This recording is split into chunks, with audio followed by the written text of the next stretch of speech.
ในดันแกงกินกันใส่นั่นเนาะก้อยกับมันบ่มีแต่เฮาเนาะล่างให้เว้าน่ะตรงนี้ไอ้ยังไปเรียนอยู่ไปเรียนไอ้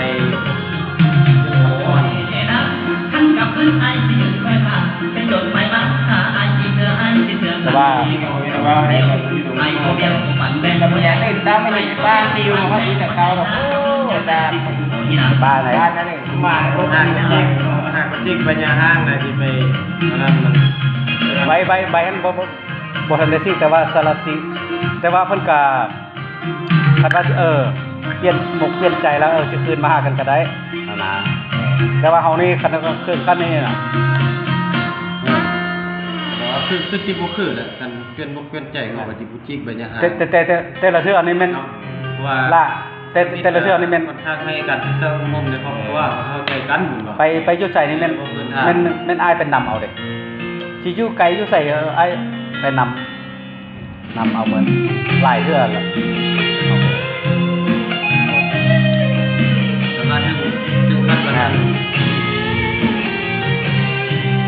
คันว่าเข้ามีไม่เข้าว่าจงใจยักบ้านเจ้าแม่นจังซี่ล่ะอ้ายก็ว่าจังซี่ล่ะก็ย้อนไปเมียจากปลานี่แน่ก็เอจะได้เหมือนได้แม่นแต่ว่ามึงป้ามึงพัชระเหมือนบ่เมียบ่อยู่ปลาทูก็ย้อนคนยุคคนแย่แหละคันคือเฮานี่เฮาสิไปปลาว่ามูลเฮาเนาะแม่นบ่มันเสียบนั่นแต่ว่าเฮาเมียนี่มันเคยหาเงิน30 ปลายกว่าปีหาเงินได้บ่แสนนึงเฮาเป็นเคยนี่เฮา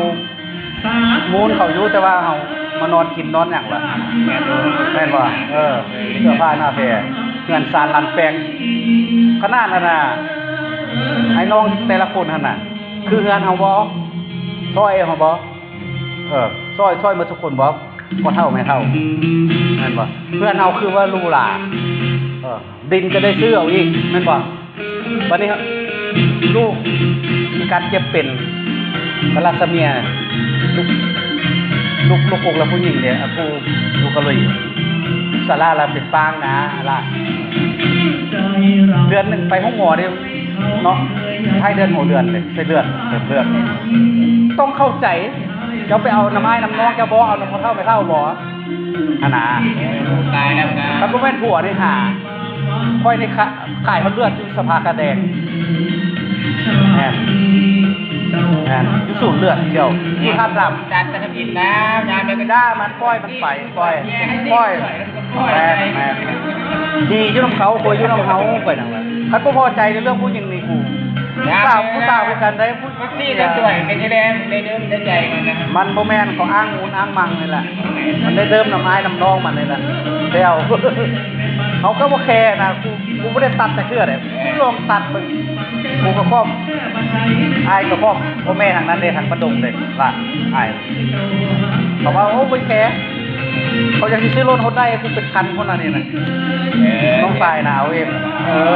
ใช่พ่อเขาใจเจ้าเคยฆ่าเคยขายสิได้ล่ะบ่ผมกินสุน้องฟังได้กันบ่ฮักบ่เว้าได้เจ้ามีกรรมกรเจ้าแก้ไปมีโมมีหยังกรรมกรก็ไปเจ้าเคยขายทานเคยขายไม้อ่ะนะมีรถมีหยังไปเด้แม่นไปมื้อเช้ามื้อแรงมาเนาะอันน่ะแค่ได้อ้ายเว้าได้ปัญญาไอ้น้องกันมีหยังกันฟ้าคันบ่ฮักอ้ายบ่ไอ้บ่เว้าสู่ฟังเลยคือน้องสายแซดมาเด้ไอ้บ่ได้ตัวใดล่ะไอ้ว่าความจริงได้สิว่าไอ้โง่ไอ้ชั่วก็ยาก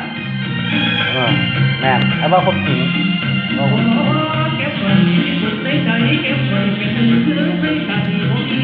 แล้วก็ไอ้ก็ต้องทำใจแม่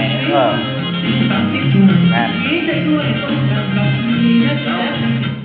ฟังเพลงคนอกหักเนี่ยว่านี่บอกคันนะครับว่าไอ้ไว้บอกโลดมึงก็ไปจ่อปึ้งนกเที่ยวมึงให้กูเด้ออย่ามันเปลี่ยนคอตายนะผ่านนะบอกคันมันคนโกงมากกันเปิดระบายอย่างที่ไอ้นั่นน่ะมันถูกใจแล้วก็มันเว้ามือนั่นนี่อย่างฆ่าเมียเขาเอาเมียใหม่แล้วจะคนลูกตาทางเมีย อยากกินหัวหมู อันนั้นแห้งบริกินจะทานกันเนี่ยเป็นบุญหัวขวดแล้วก็มีอันอีกเป็นที่ดินน้ำเบ้าเลย เป็นองค์ซอยนี่นะถ้าเรียกอันน่ะก็สร้างกันเขตนครหลวงเน้นเชี่ยวเลยองค์ซอยนี่เมื่อหน้า เราไปก็ถามเมียว่าเมียไปรีดไพ่ก็แต่งเห็นก็บ้านก็เห็นกองถามมือให้เมียกูใส่ลูกชายกูจะเอาลูกจะได้กินกูอยากปลาไปกินกูใส่ไข่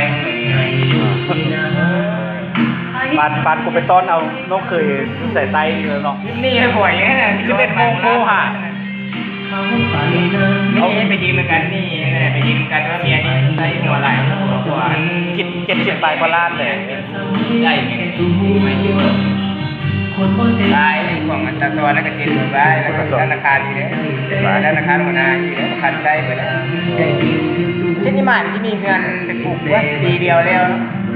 เอาเงินมาพันมารับแขนก็ใส่คอเด้ ตอนนั้นใส่มาแล้วแขนให้กับคอเดียวว่าเบิร์ดได้ว่าไม่ใช่เขาบอกเขาไม่แค่เป็นฝ้ามันเมียนนี่กูท่าไทย แม่นเหรอ